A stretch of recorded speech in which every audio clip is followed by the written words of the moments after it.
Today I got a load of lights I need to install. Not my most favorite job, but hey, you can't always do things that are fun.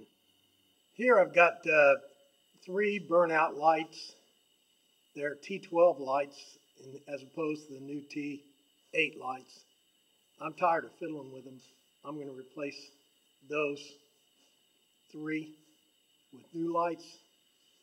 And then over here, in this dark corner of my garage, I'm going to put 5 more lights in the ceiling. Here you can see the utility of the staging.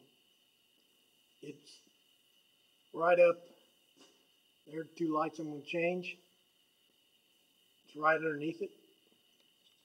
These side braces right here keep me from falling off the sides. This ladder clamp to the back, keep me from falling off the back.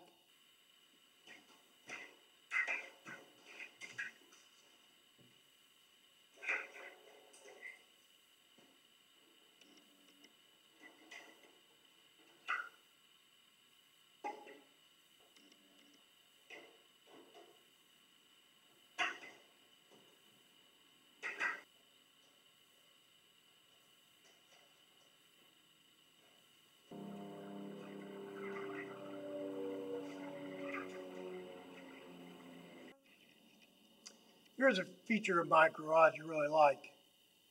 The entire inside is covered in 1/2-inch plywood.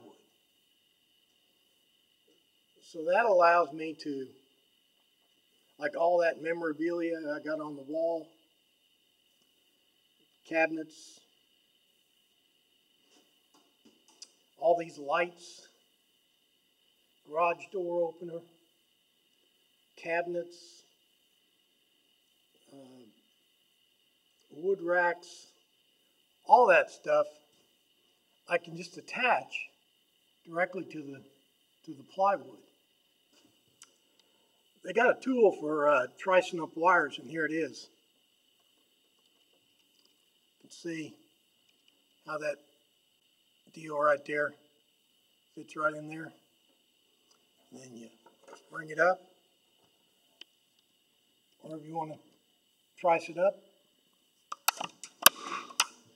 bingo.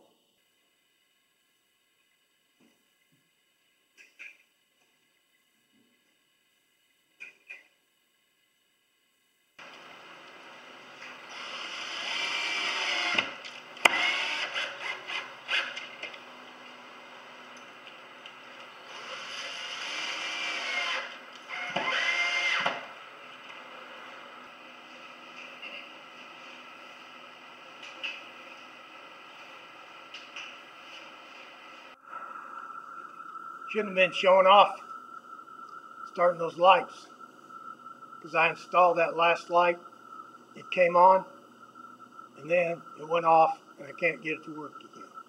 So I think it's defective. And then, just for good measure, my last T12 light right there, it stopped working. So now I need to go down and buy 2 more T8 fittings to complete this job. Well, here's a mystery for you. I just changed out the bulbs. I took 2 bulbs out of a light here that was working and put them in this fixture here that wouldn't work, and it worked, which tells me that these 2 bulbs that I took out were faulty. And that just doesn't seem logical. How could 2 bulbs, the last 2 bulbs in the box, both be faulty? What are the odds of that? I'm going to try to put it in that other light up there that was working, put these in there, and see what happens.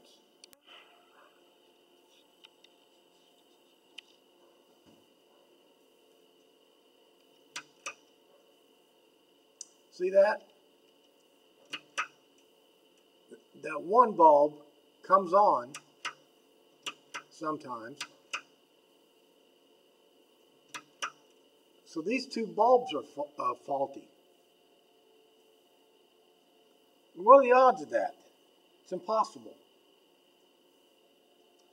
Well, let me install the, see, it's on. Now it's off. Well, I need new bulbs. I took the T12 light down. That wasn't working. I fiddled with it for half an hour up there.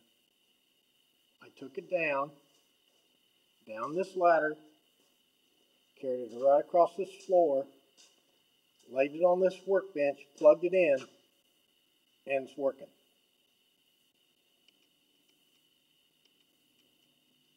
I hate fluorescent lights. Okay, I carried this light from that workbench, along that floor, up these stairs, went up to those chains, and reattached it to the ceiling. Now,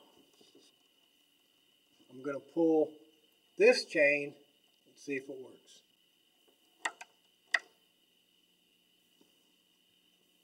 Well, somebody explain that to me. Got all those lights in. For a little review, talked about my staging area, my scaffolding here, which is just wonderful. Just got to remember that half of your garage is in the overhead and you can't reach it. So having a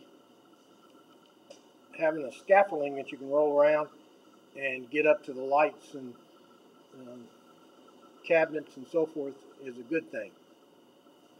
I also talked about the utility of having plywood walls, which is also a real good thing. Now I want to quickly show you what I do at the end of each job, especially if I went out and bought something. These are some leftover parts. And in my garage tour, I think I showed you all these bins I have. It's like having my own hardware store sometimes. What I do, for instance, these little hooks I didn't use from the lights, I have a hook bin right here. So I can just put those hooks right in there, and that's all good. I took the switch out of that light when I was working on it, see if that was the problem. Well, I have an electric parts and supply box right here where all these leftover parts can go. Here's some chain I didn't use that was from the lights. I even have a couple of chain bends. That way, if I ever need any of that stuff, I'll know exactly where to find it. Alrighty, that's the end of the project, and thanks for watching, and get excited for the next video.